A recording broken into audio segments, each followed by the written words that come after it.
I think short terms, 30 days, 60 days, 90 days, even 120 days. I think there's some metrics that they're able to improve Yeah. on the people side, Yeah. not the business side. Well, I think with turnover, it became so painful, That's right? the Post key. COVID, Yeah. right? So it just became so painful. Then even the companies who really Sure. trying not to keep it PG-13, I don't know. don't care about their employees. They had to do something because it was affecting their profitability in immense ways, right? So company says, oh my God, we have to hire so many people. How many people are leaving? It's not sustainable. We have to do something about it, right? And fundamentally, we all can understand why it's happening. If Yeah. there's a budget to do something like this, there's going to be a lift, which we should talk about. Technology has lowered that lift Yeah. and made it so much easier. But there is a lift, and the lift requires multiple stakeholders. The pain has to reach a threshold Yeah. where that pain is sufficient to now do something about it. But let us zoom out just for a second. Yeah. What are we doing? We're doing a recap, right, of season 1. Yeah. We kind of went up to here's the podcast, it went live, and maybe we should at some point dive into certain conversations just a little further. But before we do that, I think it'd be kind of cool to talk about, what do we learn? Because we got to keep distilling, because everything is so complicated. That's part of the challenge for strategy sessions we had last year, part discussions I'm having. I think the 4 pillars that we crafted together, but really you led as you looked at the podcast, as you thought about the world. I'm going to list them, and we're going to just quickly chat about each one with a. So the first one, as we said, that consumerization of the employee experiences puts the pressure on companies to do something about it, and employee emerges as the center of initiatives, right? And then the next question is, okay, so what needs to change, right? So how are we going to change what, the as is and to be, right? That's So what are those 4 things? The 4 pillars, and I'm going to just mention them, and then we may just talk about them for a bit, and that could lead us to certain discussions I've had. That could be a good examples for it. But I like the 4 dimensions: success, decisions, communication, and employee journey. Yeah. Right? On the success side, I don't know if it's from to or it's past future or present future, but currently it's seen success is activities in people initiatives. Right. And we're looking to move to business outcomes. Yeah. And I think that's similar to what happened in the digital marketing space, right?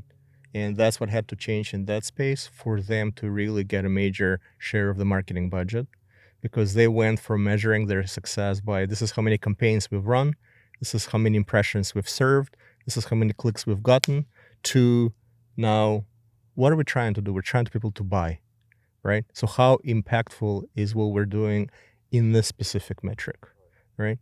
So I think if you talk, a lot of your guests, and you could hear some of them were still in an activity world. They're talking about, we've done so many workshops, we've trained so many people, right?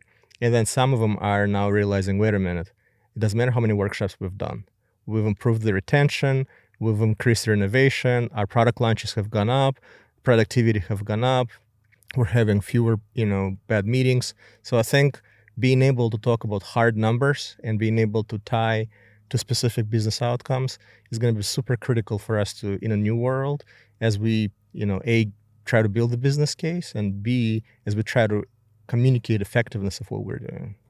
That item alone, or that first pillar of people initiatives, moving from activities to outcomes, it's monumental. Yes. It's huge. So, you got Brian Gold from, he's the head of learning and development at Gallagher, and the title of that podcast is "What if L&D was part of the business function?" Where does it even sit? How is it sitting over there? Yeah. And people are doing amazing work. You've got PhDs, you have those with lifelong experiences, you have many that I've interviewed in the military. But like these people with their amazing experiences, right? You've got Shahid, the executive director of L&D at Tenneco. What is the relationship between business goals and L&D? Right? What should it be?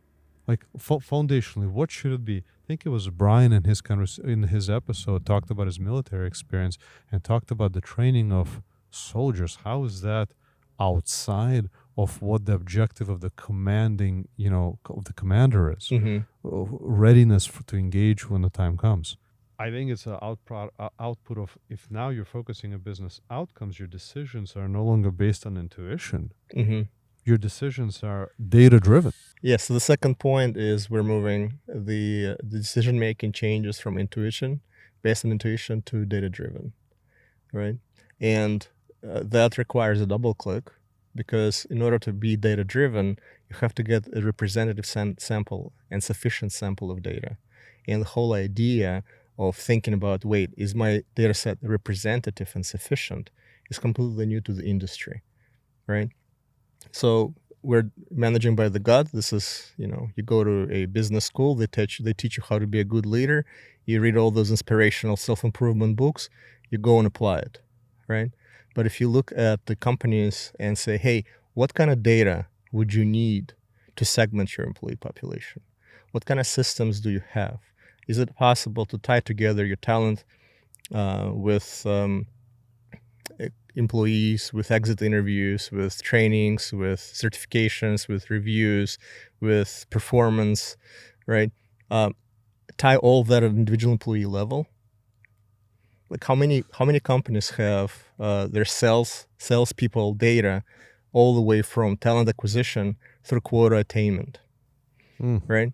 So you look at quota attainment, I'm sure they have super robust systems in place, but how many of them understand what happened in talent acquisition phase, recruitment phase, all of the other phases, and whether that's an impact in their quota attainment?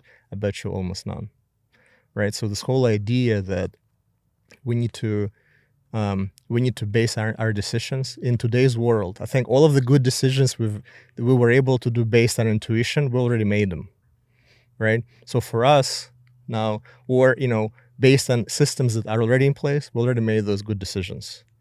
The question, if we're gonna materially improve the quality of our decision making, and if we want to materially change our success in attaining business outcomes, we have to start bringing different systems together. We need to synthesize new data, right? We need to basically extend our footprint of the data so we can make better decisions. It's kind of fun though. Yeah. We got It's real. construction. It's real. Yeah. We got I have a construction happening in my house. There's all of this happening. But, At least the mosquitoes there not as vicious as they usually are. Well, it could be the smoke from the fire. Oh, yes. That's they're running away.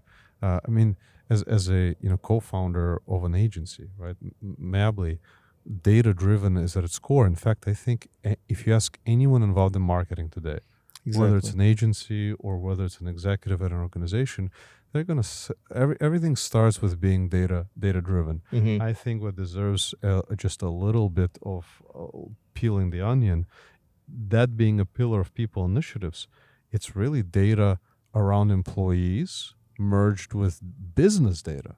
But even on the employee side, to just pause there for a minute and say, step one is to bring it together, to unify it. What kind of data? And we're not talking about, I think it deserves mentioning every time, not Big Brother. We're not talking about collecting more data. What we're saying here is you already know a ton. You already know a ton about the employees within your organization. You understand from the payroll systems. You understand from task management, from productivity systems. Yeah. You understand the collaboration. If you're working with the Microsoft ecosystem from Microsoft Graph, like you can understand you get certain signals about their calendar. You get signals about who they're communicating with, where you can start to look at individuals as networks. How do you take all this data together, right? I mean, maybe you want to add some color, because I think it's important to understand data in Future of People initiatives is the convergence of business data, right, with employee data of what you already know about them. Yeah. Well, and that's actually so interesting. Microsoft Viva, right, has this ocean of information that could potentially be useful, but because it's not connected to all other types of data that organization, you can connect some, but at the end of the day,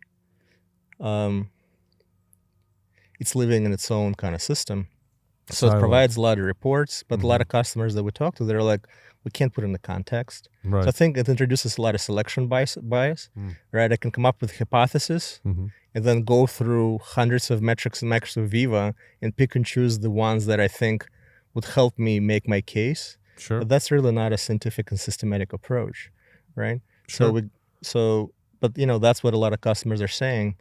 If I could take that data, layer it over my timesheet data, layer it over my, if it's some salesperson, right? Layer over the sales performance, quota attainment, trainings, all other things that I know about an employee, I'm going to get a really meaningful type of insight.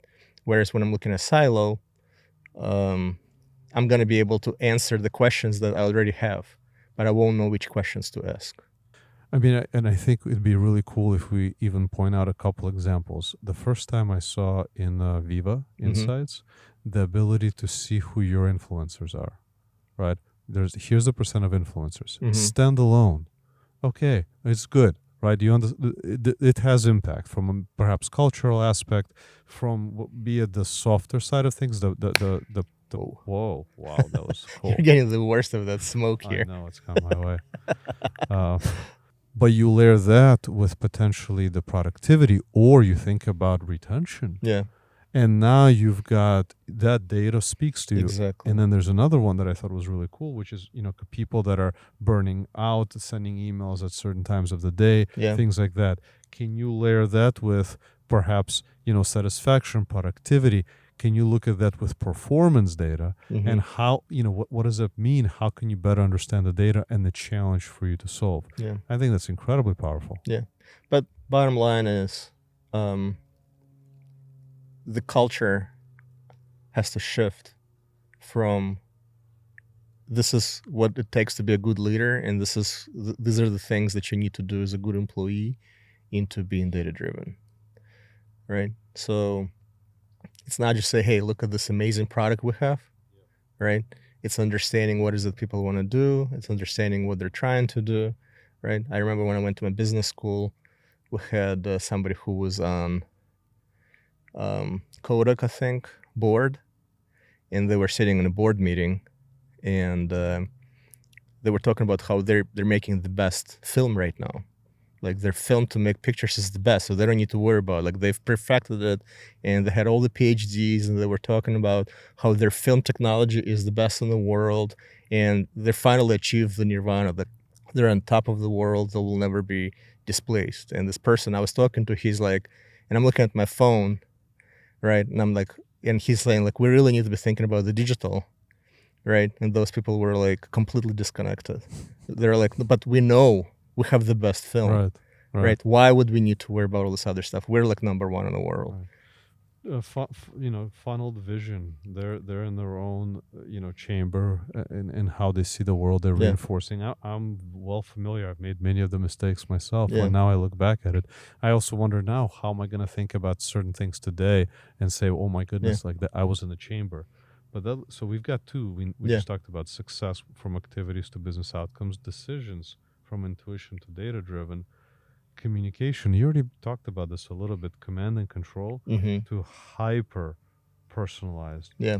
Right. The idea that now that you're looking at data, you now have the ability to communicate with them. Not small detour that I think is important for this context. Is customer experience more important than employee experience? And this idea that it's the human experience. Customer over here, employee over there. No, like how do we unify it so they're communicating with you as if you're human? Yeah. Right. So that's the third one, hyper personalization. Is there anything you want to double click on that one? Yeah, I think we covered a lot of it earlier, but sending the right message to the right person at the right time. Yeah. And just caring about doing those things, I think, is going to be new for a lot of companies. Well, that's the fourth. Employee journey. Instead of reactive support, we're moving to deliberate care. Exactly. The way we talk about customers, and the words deliberate care. Yeah. Probably 1,000 ways how to say that. Yeah. We're moving. Well, I've worked with a lot of customers back in my consulting days, and I have to say, like American enterprise companies do care about their people. When you have a problem, a lot of times you will find companies, they deeply care about employees and they want to provide the help, support, and have the structures in place to support it.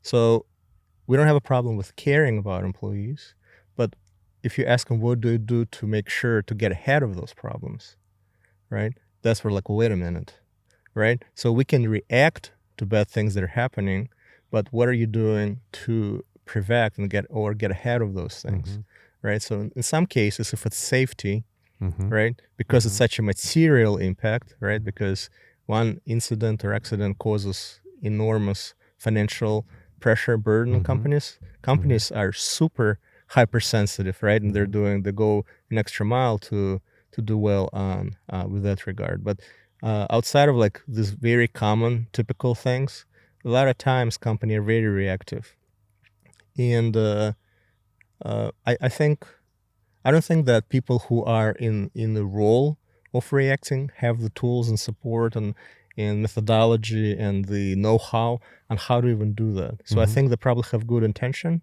but they're not trained in order to have the expectations to be very deliberate with managing those experiences, right? So they're really designed to be responders. They're first responders, right? So when something bad happens, how do we take care of it? How do we minimize the impact of it? Unless it's something that happens often and has tremendous like safety, right? Or cybersecurity, right? Those types of things, right? So companies learn the hard way that you gotta be proactive, but you step outside of those things and you look at like smaller things that happen all the time. Companies really don't do anything about it. Well, it's hard. You can't do it if you don't have the right skills, the right Skills resources, and platforms, technology, right? So think about cybersecurity, right? Companies spend millions of dollars, consulting companies, tools, all the data they collect, right? Fraud, machine learning, right? They're thinking of all kinds of scenarios to minimize the impact. So we know that if we pay attention and we try, we can do a better job.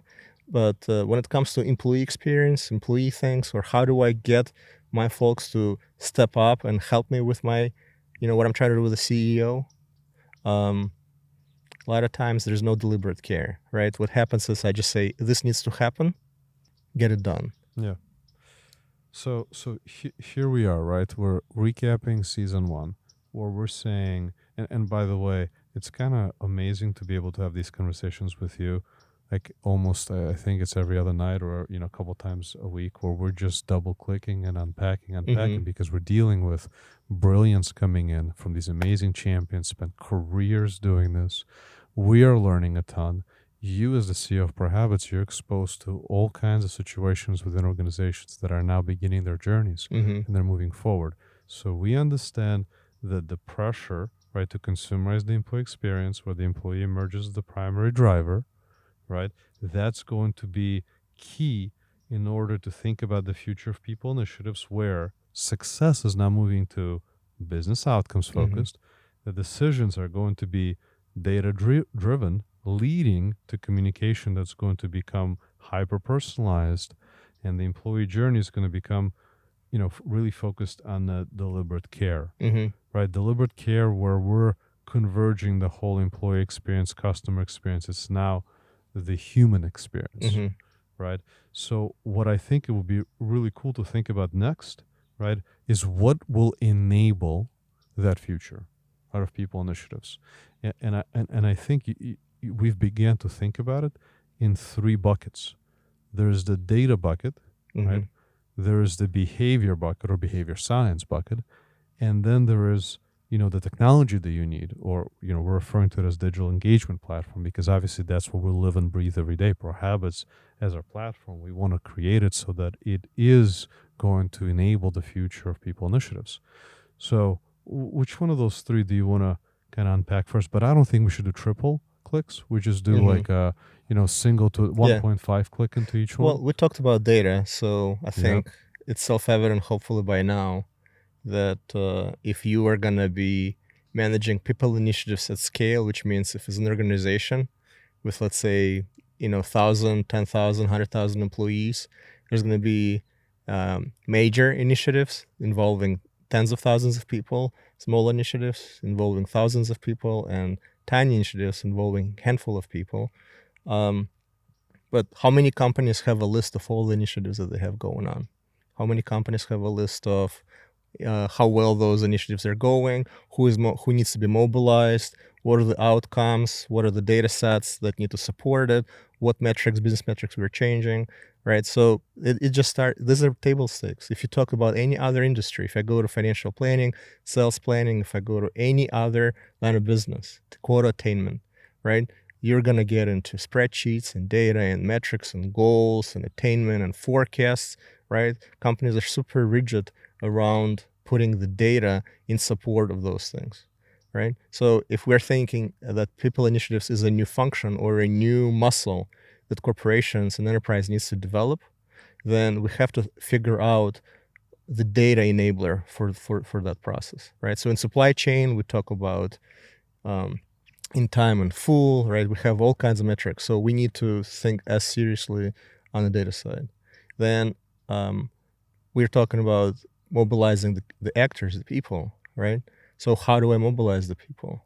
If we're going to change from command and control into hyper-personalized and deliberate care, then I need to understand what levers I have in order to put my human resources to work the right way, right? And ideally to create an environment where they self-mobilize, right? Where they self-actuate, where they understand what's important, they understand where they fit in, they understand which behaviors and skills they need to employ, and if they're short, then we can close the gap, right? So behavior science, whatever we want to call it, but the human element, and understanding what makes, what kind of levers are at our disposal, what kind of tools we can employ to have the people actually do what they're supposed to do to make those initiatives successful, super important. And that's based on psychology, behavior science, organizational development. So there's a ton of kind of the soft skills that need to come in place and need to be thought through, organized. The methodology has to be created with this specific goal in mind. And lastly, we talk about the system, right? The engagement system. So how do we then use the data that we have, use the levers that we have, right? So we know which buttons we need to push, we know how to communicate, but then it has to happen sometime, right? So if I were to make you an offer, I have to put it down on paper, I have to call you, right? There is a medium, there's a channel that needs to be employed for me to articulate that to you, and I need to do it in such a way where I know, have you listened to my message? What did you think of my message? What did you think of, how did you respond to it? Maybe I need to crowdsource something, so maybe it's important for you to see how other people on your team responded and interacted with this, right? So there is a gamification part of it. So the whole idea or the whole concept of how do I then take that insight that I've delivered by analyzing the data, how do I then take all of the levers that I have and I figured out the plan, how to then execute on the plan, right? And that execution has both the engagement part, where I reach out and touch somebody through interaction on the phone, iPad, whatever, Teams, email, text message, whatever might be easier for you. But then there's the operational side to it, right? So this is something that I'll be doing hopefully year-round, right? I'll be doing it across the enterprise. I'll be doing it across multiple languages, warehouse workers versus salespeople, finance, right? So putting all of those, having the operational know-how on how to actually manage that and improve on that and learn from that, and that create a sustainable process where people come and go, and I have a knowledge repository that's specific to my organization and my employee population, so I can then build that repository, build that system to actually then execute on those initiatives. And get smarter. Exactly. So the three pieces, we've got data, we've got the behavior science, right? And we've got we'll call it the digital engagement platform. These are the three enablers of the Future of People initiatives. And of course, there's a double click, there's a triple click. In fact, you and I talk about this all the time. in order for this to be manifested, the entire industry needs to be born. Right. This is a new way of thinking. Like if you, again, marketing world, how many agencies are there, right? How many agencies have specialties and focus areas? Yeah. From a behavior science, now we got to be careful sometimes. And this was a great quote by one of the guests when they said, hey, leaders don't want to hear about the amygdala, right? That there's this little reaction sometimes in the business community from PhD kind of a deeper human science aspect. Hey, let's be careful not to drift away from our focus area, our business. But when you converge business outcomes, when you think practically from that perspective, behavior science is key, as we know it is in marketing. So let's start to think ahead a bit, right? So like the season 1, learn a ton, have amazing folks that are a part of this movement with us, right? They're scratching their heads saying, what's next? How do we do this, right?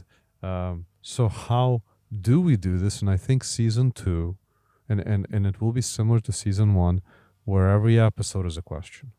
Because we're looking to go beyond. We're looking to push the envelope to figure out what's next. And, how do we meet the pressure of the consumerization, right, of the employee experience? One of the questions. But the one that I think would be fun to start with, I want to hear your view. We're still in the question of what functional area are we going to work with? Yeah. Who is the champion of this? And this is where we began today's conversation, which was kind of the ocean moment where we thought about one function. But let's talk about each one for a minute. Yeah. Who are the likely suspects, and what are maybe a little bit of the benefits, right, of each one? And where did we arrive to that gave us a pause? Yeah. Well, since I'm not a functional person, a technical person, I can't go super deep on this, right? So there are some usual suspects that live in HR and L&D area. Again, that's out of my depth. Right. But what we have found is, if you talk to companies like Accenture, PwCs, and say, hey, we have an exciting offering for HR, they're probably not going to be super excited, or L&D, right? So traditionally, these are the functions where budgets are small. And think about it, like if your budgets are small, what does that mean? Right? Right. Like what's the perception of value for that? Nice to have. Right? So like when somebody says, well, we don't have a lot of budget, or it's hard for us to find budget. That's right. Blah, blah. What does that really mean? Right? So I've been on the services side trying to sell to those lines of businesses. And it's the fact that the budgets are not there is a red flag. I don't have the expertise, and my amygdala is not strong enough to come up with answers, but clearly there's an issue there, right? Then we talk about, well, maybe it's IT. We talked about data. We talk about platforms, and we've talked about to some C-level IT leaders. Yes.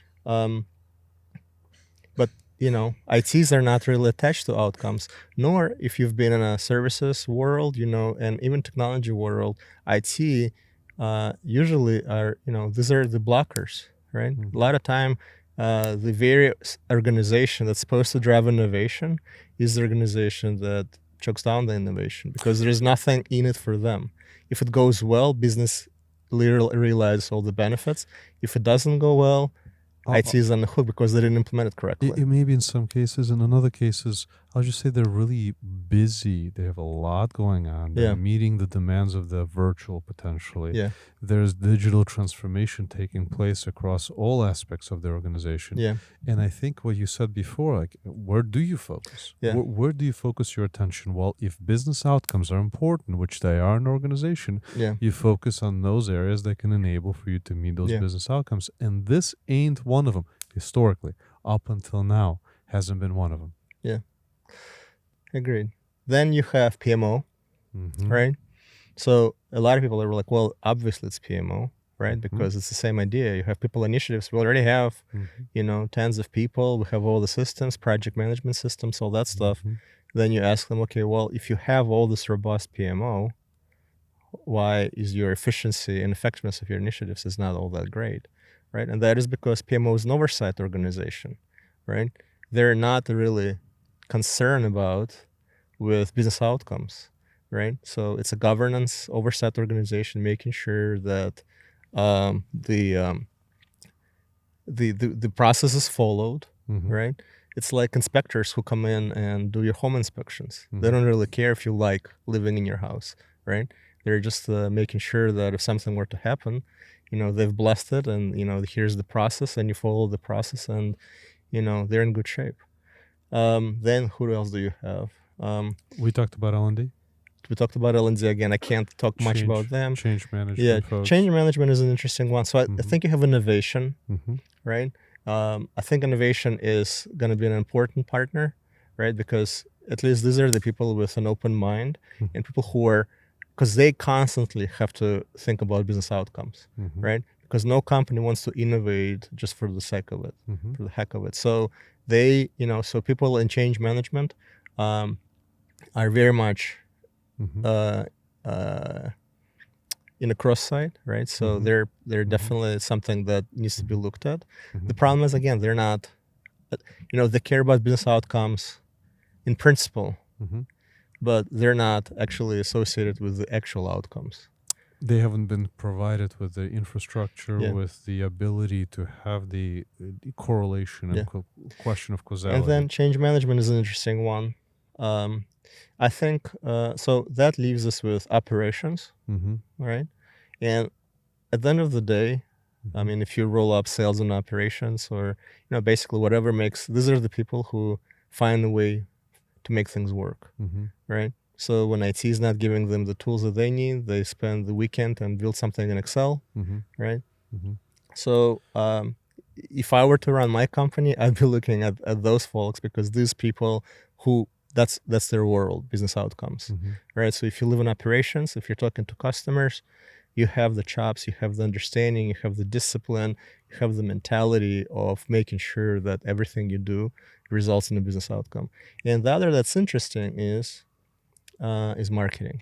Let me introduce that one too. Yeah. Let me just hear myself rationalize through that as well, because it brings back, as I was a contributor for Inc. and hundreds of interviews, the co-author of a book, Science of Story, and our thesis, right, in that book. And a lot of it was, where do stories come from? How do the chief storytellers, look at it as chief marketing officers, how do they communicate? And, we said brand is a reflection of culture. There was actually a quote by one of the Kellogg executives. But I like that when, a couple of days ago, you were like, brand is a reflection of culture. I see it differently. Yeah. How do you see it before I kind of jump back into the rest of this? Well, I was taught, and I agree with that brand is a promise, right? So when you think about Volvo, the brand stands for safety. When you talk about BMW, the promise is, what is it? Performance machine, ultimate performance machine. That's right. Right? Oh, yep. You think about Toyota, you think about reliability, right? So I don't really know whether the culture of Volvo versus General Motors versus Toyota versus Mercedes are any different, right? So to me, brand is about what promise do I make to the consumer, and then doing everything I do that's consumer facing to reinforce that promise and not breaking that promise. And this is the interesting piece, because now we're looking at the people-related challenges reaching a boiling point. And I think that as they scratch their head and they say, okay, if brand is a reflection of its promise, just for a second, kind of taking that theme, you then ask, how does the customer experience that promise? Yeah. Well, they experience it through the employees of the organization. And if the employees of the organizations are, don't experience the culture, I think is a bit of a all-encompassing catchword. But if they don't experience the culture that helps them activate their behaviors in order for them to be able to deliver the promise to the customers, then the organization fails, because brand isn't a reflection of culture. But it's not here or there, because we're in the same zip codes. Yeah. Where I want to go next is, or where my mind went next is to say, okay, when we launched years ago, ProHabits was this idea that when you have a purpose and values and leadership behaviors, and when you're trying to create a culture, you create a lot of these moments right? Moments. The executives, keynotes, speakers come in. We work with Simon Sinek, Jennifer Brown, lots of speakers over the years. Yeah. And we asked the question of what happens the day after, right? What happens the day after these inspiring events? And again, as a co-founder of an agency, like I left that thinking aside. I wasn't converging the thoughts. I just stayed with what happens the day after these moments. Mm-hmm. But recently, in conclusion of the season, thinking about consumerization, I began to ask the question of, what's the role of the CMO for internal audiences? Or in other words, when they think about their world of being a storyteller, is it as simple as saying, let's add a new audience, right? The audience externally, there are audiences. It's not one audience. There are current customers, past customers. They're divided into segments, locations, and so on. Why don't you think about a new audience? And then you said, well, marketing isn't business outcomes, right? They are also in the world of a bit of the leading indicators, Mm-hmm. right? Remind me kind of how you wanted the positioning that marketing is also one step removed from the outcome. Yeah. Well, we talked about how marketing had to change to be more outcome driven, to be able to demonstrate their effectiveness based on sales number instead of the leading indicators. Yep. But at the end of the day, if you talk to marketing executives and marketing functions, they don't sell, right? So even though they'll go in and do their MMM model and they say we need to do this and spend more money on TV here and more of this there and blah blah blah, at the end of the day, they don't control the sales process. Completely different function. So they also have plausible deniability and say, hey, we did what we are supposed to be doing, but salespeople screwed it up, or something else happened, right? So, but what's interesting is, because we talked about who in an organization has the mindset and would be able to actually run a program like this, and it makes sense that it's a marketer, right? Because they understand the data part, they understand the behavior part, they understand the engagement part. Like they live in this world. The digital marketing people have lived in this for 20 years.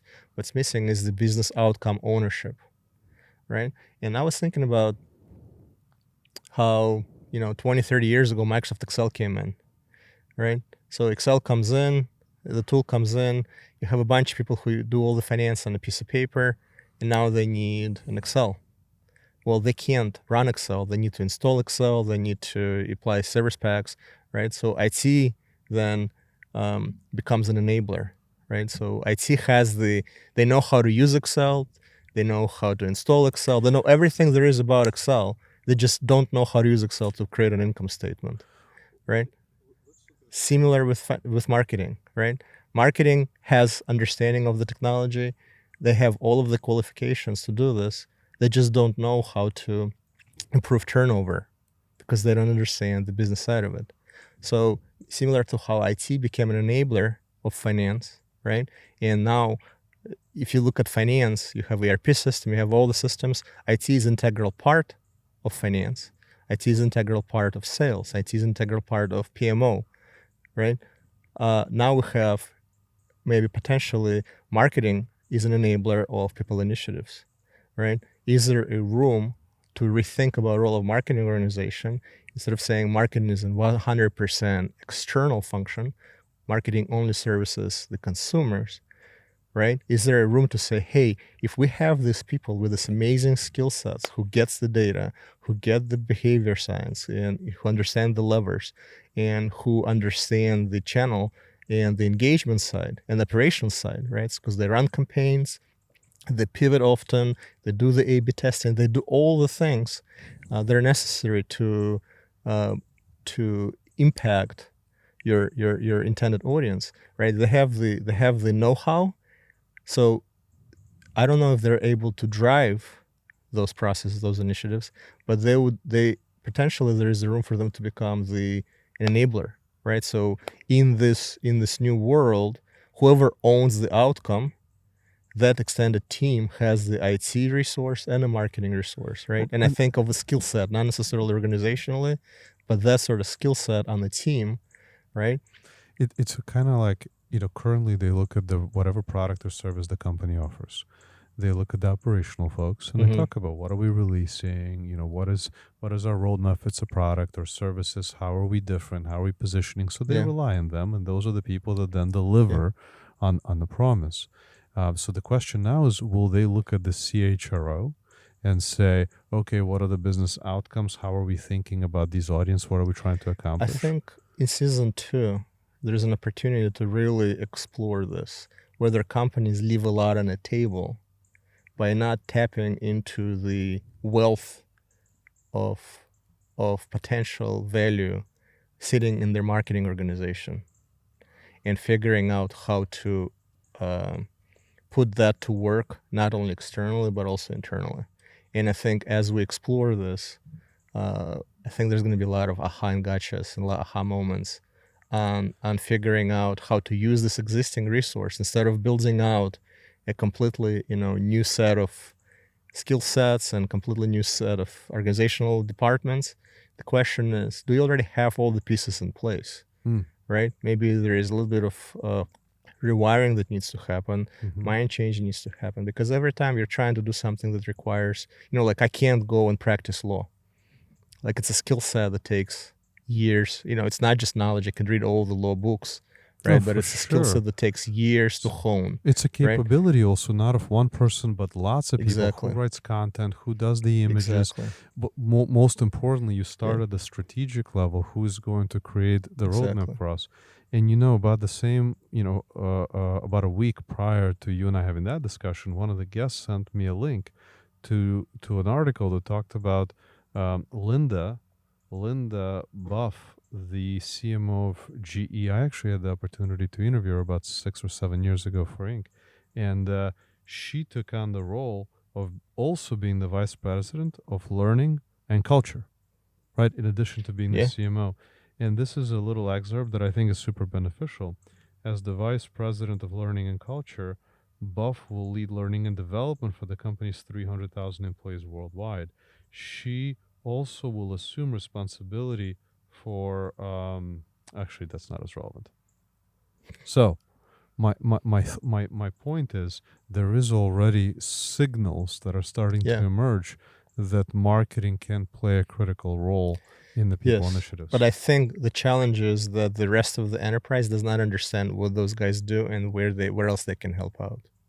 So we're seeing strong relationship marketing in IT, strong relationship marketing in sales, and that's it. So I think there is a huge opportunities for companies, right, in terms of the skill set.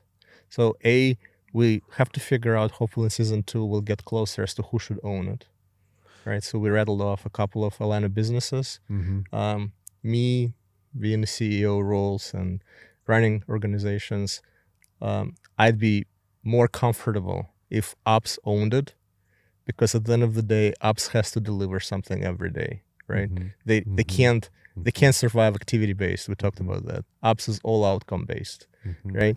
So I'd feel more comfortable that it will get done if it sits in ops. But I'm not a thought leader in the space. Would be interesting to see. And number 2 is, once we figure out who owns it and who drives it, what that ideal makeup of the team is. So we talked about cross-functional. That seems to be table stakes at this point. That's been validated through God knows how many conversations. So the idea that we need the data cross-functional across multiple phases and multiple steps of the employee experience, that makes perfect sense. But then where does marketing come in? And let's remember the 4 pillars of people initiatives, right? If we're moving toward a world where its success is measured by business outcomes, right? Marketing, check. Like they understand how to become at least the leading indicator to that. Exactly. The decisions are data driven, check. Marketing folks are data driven to the core. Communication is hyper personalized. Who knows more about personalization or meeting the pressure of consumerization than them? And the last, thinking about the employee journey with deliberate care. Right, as they do with customer journey, and they have that understanding. So now when we look at moving away from the 4 pillars to the 3 enablers, and we say, okay, understanding the data, having the behavior science, the last is the platform, and I think there's the selfless plug that we're trying desperately to figure out what that future brings, so that we can meet them in time to offer them the platform Exactly. that is going to be able to accomplish what we see as Yeah. the future of people initiatives. You know, where I'm also curious in season 2, could we find some organizations? So we know they're champions, right? Okay, cool. We're meeting them, and we've met some of them, and you know, thank God there's so many of them. That this isn't just going to be, you know, one person per every 100 companies. There's probably a number of champions in every organization that sees that it's time to start to manifest something new. But now, how can we get them to mobilize the stakeholders that are cross-functional, bring them together, and ask some of these questions? Very pointed questions. How do we meet the pressure to consumerize the employee experience? How do we move toward those 4 pillars of future people initiatives? And then come back with, this is what happened, right? Because all the most progressive are asking these questions today. That is the sign of being progressive. It's going to be fun to find out where this goes. Season 2. Looking forward to it. What didn't, like, that's our discussion Saturday, right? Did we capture it all? I mean, what does that conversation look like when they bring together the stakeholders? How do they conduct that conversation? Where do they begin? I mean, to me, it seems like, you know, business outcomes. Step 1, who are the people that should come together in order to think about how to get, you know, run the people initiatives where the employee is the driver, in order for us to meet the business outcomes that are most important in our organization, getting out of the nice to haves, critical changes that can help us meet those business outcomes. Would you formulate it differently? No. I think our listeners and viewers, what's in it for them? Why should they keep watching your podcasts and kind of keep learning? I would say that in phase 1, we started in season 1, we had like an idea and a gut feeling that there is an opportunity, and the goal was, let's just crowdsource this thought leadership and figure out where the opportunity is. This podcast, you know, is kind of the stream of consciousness. We just try to maybe come up with the best way to bullet point some of the things we've learned. I think we owe it to the listeners and viewers to put it on the page and say, hey, this is the distilled, you know, 3-minute, 5-minute investment of your time to take a look at this.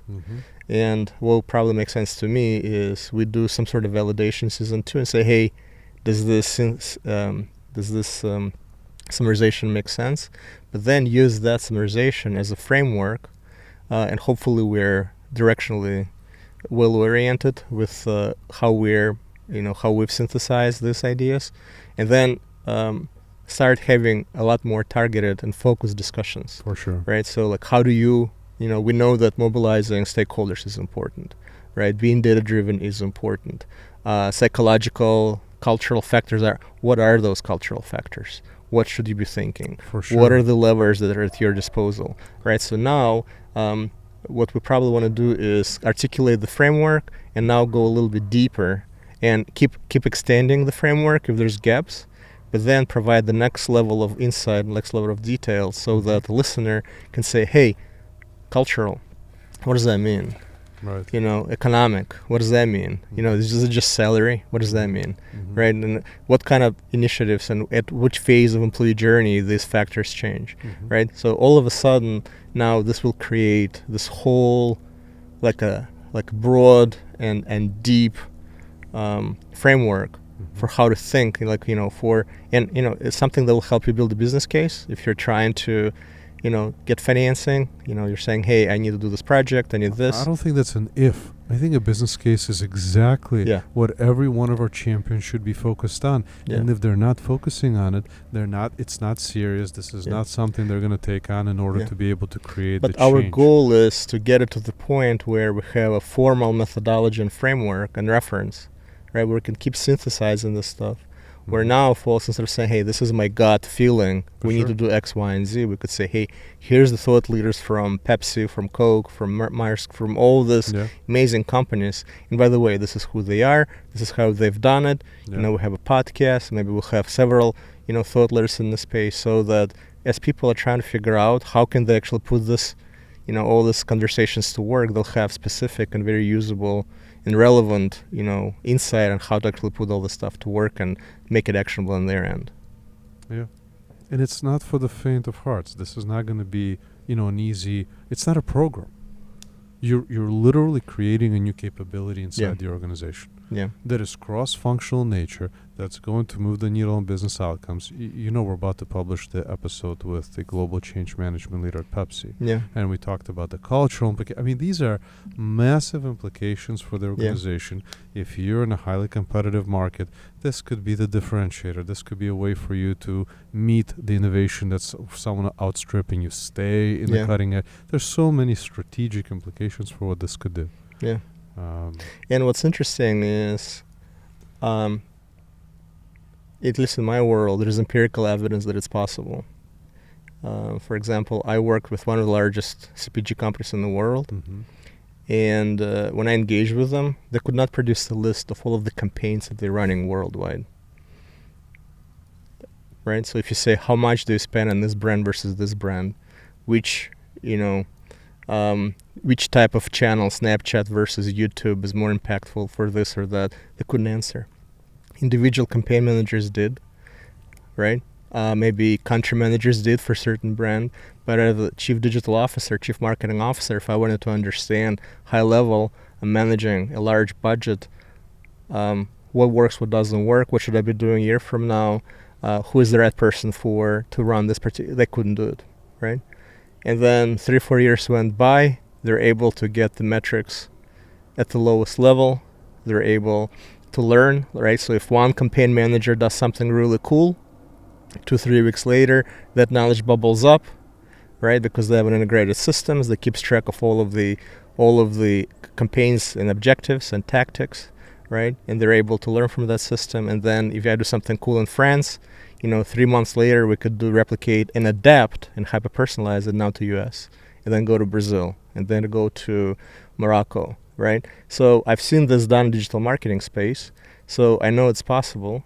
If there's a will, there's way, right? So I guess the question, if we can get the will mobilized, if we get people excited that, this makes sense and the outcomes are there, then the technology and all other stuff is going to be secondary. I'm super excited and I'm super positive that this can be done. And the timing is also, I don't know how much you can talk about. I know you have a relationship with Microsoft. Yeah. And you've had a relationship with Microsoft for many years, and you're one of the, if not the expert in Power BI worldwide. But you see that technology is now giving this capability, the ability to, move faster, more economical, lower threshold in terms of what implementation looks like. Yeah. And this is pretty recent over the last... So it started with the cloud. Not to get too technical, but we went, the cloud has gone through its own evolution, right? And we went through what's called platform as a service to what's now called software as a service, right? So now we're entering the world where before, customer wanted to implement an SAP system, a multi-billion dollar company would be looking at hundreds of millions, if not billions of dollars to implement it. Then they would be spending billions and millions of dollars over years potentially before they can realize a single business benefit. Now we're in a world where I can spin up a capability in architecture that will work for a company with one person or work with a company with 1 million people like Walmart, and that the architecture doesn't have to significantly change. And I'm able to self-finance, right? So I'm able to start small, find opportunity, low-hanging fruit, provide business value, use that success to then fuel and finance the rest of the, additional investment in the technology. So that's what technologies like Power BI, companies like Microsoft are enabling.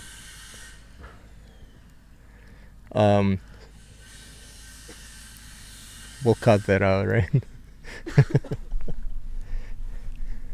So, ability to deploy a piece of technology in days or hours versus traditional, brick and mortar world where it was months and most likely years. Ability to realize business value very quickly. Ability to keep the data secure in your environment. and leverage both the cloud benefits and all of the governance and security constraints that put together by your security teams. Like, all of these things are now possible. Microsoft is one of the leaders in this space. Again, I just want to be fair. Similar technologies exist with other providers, right? But they, that's the biggest one of the why now. Why now is because finally it's possible, right? For a license for a handful of people who are going to be administering a system, you're now able to stand up capabilities that process massive amounts of data and enable you to analyze data at a very low level of granularity and be able to kind of match the business outcomes with that employee data, right? And at a very, very low cost of infrastructure cost. So that's something that we have not been able to do, let's say 5-10 years ago, even 3 years ago with some regard.